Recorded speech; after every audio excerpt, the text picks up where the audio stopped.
It's not uncertain. He's speaking about the owner and the sporting directors. And I think this is a classic case that we see at a lot of clubs now, where you have a head coach, not a manager, and sporting directors.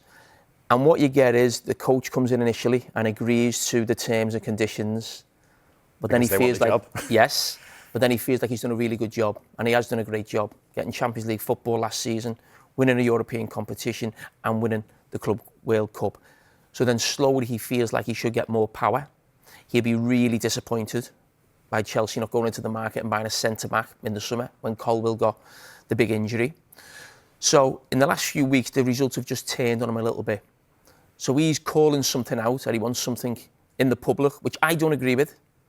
We spoke about Mo Salah last week. This is not as extreme, but it's a similar sort of situation. I don't like people going public, whether it's a manager or a player, you sort it in-house. But the problem for Enzo Maresca is, if he continues like this, there's only going to be one winner.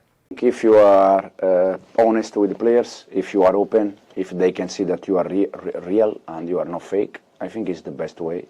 And since we start, since day one, I try to be open with them. I try to be honest with them, and I think they can see that, and I hope that they can appreciate that, and so not any kind of problems. How would you describe yourself then as a boss?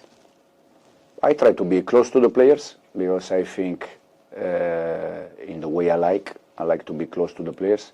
And then, as I said, be honest, because if you are not honest or you are fake, I think after 5 minutes they can see that, and it's not going to work.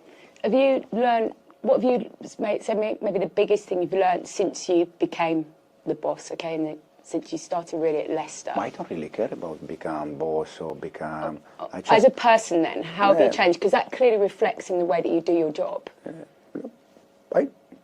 I'm not focused on what I change, or it's just the day by day. I try to be focused on how we can improve as a team, how can I help the players to improve.